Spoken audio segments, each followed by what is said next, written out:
E agora em todo lugar eu tô falando dessa prova da existência de Deus, porque é uma coisa que foi quase perdida, as pessoas não sabiam. E no mundo clássico, e todo mundo sabia. Na verdade, até 1700, sei lá, era uma coisa comum. As pessoas falavam, não, não. Teve iluministas que queriam destruir a igreja. Voltaire mesmo foi confrontado uma vez sobre isso e falou, olha, eu odeio a igreja, quero destruir as coisas, mas a prova da existência de Deus não tem como refutar. Então os caras falavam, eles paravam numa barreira muito clara. Mas o que é curioso de Aristóteles é que ele fala de uma maneira muito bonita. Por quê? Ele vai fazendo o raciocínio do primeiro motor imóvel, né? Então, vou ser muito breve aqui, porque já falei isso em vários lugares, tem corte meu na internet, já tá do Flow, do Sérgio Sacani, de todos os lugares, a galera sempre me pergunta a mesma coisa e tal. Eu acho que o que mais tá... Que é o argumento do primeiro motor imóvel, né? É o argumento do primeiro motor imóvel, eu acho que o que tá mais em evidência foi o do Sérgio Sacani, porque o Sérgio Sacani, claro, não era cristão e tal, e era um ângulo que ninguém tava esperando, assim, né? Chega um ângulo, assim... diferente, né? Sacani vem aqui na semana que vem, inclusive. Muito legal. Ele é uma pessoa extremamente agradável. Ele é. Que, em linhas muito grosseiras, para Aristóteles, isso é bom porque também, para ser diferente do que eu falei nos podcasts, dá pra gente falar também um pouco dos conceitos essenciais da filosofia aristotélica, já emendando vários. Então, vamos lá. Primeiro, a gente falou de movimento. Para Aristóteles, tudo está em movimento, as coisas estão em movimento. Essa é a primeira linha. Tudo está passando da potência ao ato. Uma coisa podia ser e passa a ser. Em ato, o que é de fato. Em potência, o que pode ser. Muito do que Aristóteles fala são as causas do movimento. O que são as 4 causas aristotélicas? Tem a causa eficiente, que é a origem de uma coisa.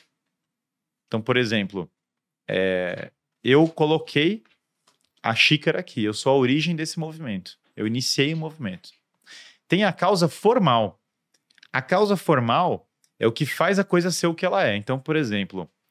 A água, ela tem um determinado tipo de estrutura, né? Um tipo ela tem características que fazem ela ser do jeito que ela é, que outros elementos não têm.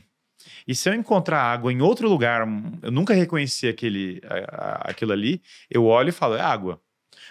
Uma pessoa pode se enganar em relação à aparência da água, mas ela não tem como se enganar em relação à estrutura da água. Se você chegar numa certa fórmula, você vai perceber que a água sempre se porta do mesmo modo. Assim como os homens são animais, racionais, você vai perceber o mesmo padrão universalmente. Então, isso é a causa formal, é a estrutura da coisa. Você tem também a causa material, que é a matéria que compõe as coisas, porque sem a matéria... Repare que a forma não é material. É uma coisa que nos choca, às vezes a gente não para pra pensar nisso. Porque pensa, a natureza humana não é uma coisa material. A estrutura humana, o fato de ser racional, o fato de ter um desenho, de maneira muito grosseira. Se eu faço o desenho de uma casa, o desenho da casa não é material. Eu tenho o desenho desenhado, mas a estrutura ela existe de maneira intangível. Uhum. A casa concretizada, eu vou colocar na matéria aquela estrutura. É um pouco mais complexo do que isso, mas para um primeiro entendimento serve. Então, a matéria é o substrato da coisa. Só que a matéria, Aristóteles fala que é pura potência. Porque se eu for quebrando a matéria, eu vou sempre achar uma matéria menor. Uhum. Que é a crítica de Aristóteles ao Demócrito. Porque o Demócrito fala tudo é feito de átomos. Aristóteles fala, perfeito, isso aqui o átomo é divisível também. Uhum. Então, o que você está chamando de átomo, não é que eu nego que possa existir essas partículas que você está chamando de átomo. Eu só digo que é divisível. O que, aliás, de novo, Aristóteles está... o Edward Feser, né? Até deu para o Bruno um livro do presente do Edward Feser, chamado Refutando o Neoateísmo, que fala da prova da existência de Deus. Mas tem um outro livro do Edward Feser que se chama A Vingança de Aristóteles, que é como toda a ciência que se afastar de Aristóteles foi obrigada a voltar para conceitos. Então, a divisão do átomo é um exemplo, que era uma birra entre Aristóteles e Demócrito, que um falava, não, é tudo átomo, e a pessoa fala, cara, esse negócio dá para dividir, e mais ainda, quando você achar a partícula menor ainda, ela vai dividir mais ainda. Por que o Heisenberg falava da física quântica de Aristóteles? Porque Aristóteles fala, quanto mais você descer na matéria, mais potencial vai ser. Então pensa, por exemplo, a célula tronco é muito mais potencial do que, sei lá, o corpo humano inteiro. E o átomo é muito mais potencial do que a célula. E no nível quântico, a matéria age de maneira... Ela às vezes age como luz, às vezes como partícula. Ela age de maneiras incontroláveis, assim, você não sabe dizer. Uma hora você olha de uma hora, você olha de novo, tá diferente. Essa potencialidade, ela vai crescendo quanto mais você desce. Aristóteles fala, isso é indefinido. Você vai descendo, vai só achar potência. Então, isso é a causa material, é a presença material das coisas. Tudo que é material tem causa material. Tem coisas que não precisam de causa material, porque não são materiais. Tipo, o triângulo não precisa de causa material. Beleza. E aí tem a causa final, que é uma que o mundo moderno esqueceu muito. O que é a causa final? A finalidade das coisas, o propósito. Pra que eu tenho uma xícara? Pra beber um líquido. Fala, pô, mas isso é meio tautológico. Aristóteles é maravilhoso, porque tudo é meio tautológico. Tudo é meio assim, são definições. Por que um cara vai caminhar pra ficar mais saudável? Por que você cria um negócio? Só que o mundo moderno exclui muito causalidade, finalidade. E aí qual o problema? Tudo parece meio arbitrário, tudo parece meio aleatório, desconstruído e tal. Aristóteles fala da importância da teleologia, que é o estudo da finalidade, por que as coisas são. Por que você está montando um podcast? Por que você abre uma empresa? Por que você está criando uma estrutura política? Se perguntar para os nossos líderes políticos por que eles estão na política, a maioria deles não sabe nem responder qual é a finalidade da política, que dirá... Eu acho que eles sabem, só não vão falar o que eles Pra eles realmente têm em é mente. dinheiro, né? Só que aí que tá. Pelo poder. Aí Aristóteles falaria muito bem, eles vão falar uma finalidade que não é a finalidade da política, que é a finalidade deles, que está sendo exatamente. usada no lugar da política. E aí, por isso que a análise da causalidade, da causa final, altera a nossa percepção das coisas e vai levar até um juízo moral. Fala, cada um tem o seu interesse. Sim, mas tem um outro interesse, que é o interesse do corpo político, né? Que é o bem comum, no caso. Enfim, essas são as 4 causas.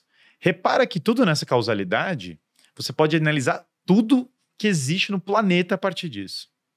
Você pode discutir a essência, porque causa formal e essência são a mesma coisa. Eu posso discutir com você a essência do que é uma empresa. O que é a essência de uma empresa? As coisas que fazem uma empresa ser uma empresa. Sim. E aí você vai parar numa ideia aristotélica de separar o que é essencial e o que é acidental. Exemplo, é essencial para uma empresa que ela seja uma empresa de mídia? Não. Para ser uma empresa, é acidental que ela seja de mídia. Ela pode ser de outra natureza. Agora, que uma empresa tem que dar resultado é acidental para uma empresa? Não, é essencial. Não. Se uma empresa não gera faturamento, ela só não gera nenhum tipo de resultado. Aqui eu não estou nem falando lucro, estou falando qualquer tipo de resultado. Ela não é uma empresa. Então, ela é uma outra coisa. Aí você usa outro nome. Então, existem características que são isso. É porque o povo não sabe disso mesmo, eles se perdem As nesse pessoas se básico. perdem na descrição das coisas. Então, isso separa o que é essência e o que é acidente. E aí tudo se pode analisar assim. Pronto, quando eu falei que Aristóteles tem um sistema filosófico que é o realismo, isso que a gente está falando, tudo encaixa no que é o realismo. Existe uma realidade e existem princípios para você compreender essa realidade, independente dos vários acasos. Aristóteles reconhece que tem acaso, que tem acidentes, e assim vai. Acidente aqui, diferente de acaso. Acaso é o que você não espera, né? Tava andando, tropecei e tal. Acidente é o que não é essencial para uma coisa. Tamanho, cor, se essa xícara fosse azul, continuava sendo xícara. Tudo isso se integra no movimento. Por isso a física parte do movimento. Pra você entender a natureza é movimento. Beleza. Só que tudo tem uma causa. Aí qual é o problema? Tudo está em movimento e tudo tem uma causa. Tudo está numa constante passagem da potência ao ato. Toda hora você pensa, você tem vontade de sair, você sai, vai tendo suas ações. A matéria está se transformando, meu corpo vai se alterar inteiro, vai continuar se transformando e tal. Essa sequência, a passagem da potência ao ato de uma coisa sempre começa com uma coisa em ato, uma coisa real. Não tem como uma mera possibilidade de fazer a xícara ser bebida. Eu preciso ir lá e beber a xícara. Tem que ter alguma coisa real para mover as coisas. Por que choveu? Tem uma causa anterior da chuva. Tudo vai ter alguma coisa que causou aquilo, não a pura potência. Mas Guilherme, não poderia ser potência para ato espontânea? Aí eu teria que pressupor que as coisas acontecem sem nenhuma causa, que elas não têm motivo algum. Que é o que o David Hume fala para falar que Deus não existe. Ele fala, não existe causalidade. Aí beleza, mas aí o problema é que você colocou em xeque também tudo que existe no planeta, a própria ciência. Os temas da minha tese de mestrado foi essa, que a ciência, na verdade, demanda um certo grau de realismo. Você não consegue fazer ciência, em última instância, sem realismo, porque você fala, causalidade não existe. Isso aqui é só um modelo, tá bom.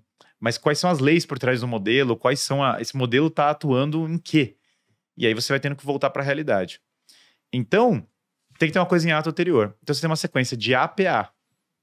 Ato, potência, ato. Ato, potência, ato. A sequência não começa em P. Do contrário, eu estaria excluindo a causalidade. Se a sequência começa em A, eu preciso ter um ato, uma coisa que sem ser causada. Ou seja, sem ter uma potência anterior, sem se transformar, porque movimento é transformação, e que está fazendo toda essa sequência operar. Esse motor, esse primeiro ser em ato, ele é anterior à matéria, porque ele causou a matéria. Portanto, ele é material. Ele é anterior ao tempo, porque ele causou o tempo. Então, ele é atemporal. Ele é puro ser, e ele não tem imperfeição, porque ele não está em movimento. Porque imperfeição é consequência de movimento. As coisas definham, decaem, envelhecem. Ele é totalmente completo. E ele é inteligente na medida em que ele gerou a inteligência, porque tem inteligência no mundo. Então, o argumento porque é inteligente é simples. É que no mundo existem leis, existe uma inteligência. O mundo não é o puro e absoluto caos. Não faz sentido isso. Ele tem caos, mas ele não é puro e absoluto caos. Então, na verdade, até Aristóteles pensaria assim: quanto mais você se afasta desse motor imóvel, mais caótico e potencial vai ficando. Como entropia. A matéria. É a entropia, as coisas vão perdendo ordem. Quanto mais você se aproxima dele, mais ordenado. E esse é Deus. Porque é imaterial, atemporal, que coloca o mundo em ordem. Aristóteles não acredita que o mundo foi criado um dia, ele acredita que sempre foi assim, que não tem um momento diferente do cristianismo. Ele não fala que teve uma criação do nada, ele fala que o mundo sempre esteve lá, mas que sempre teve Deus.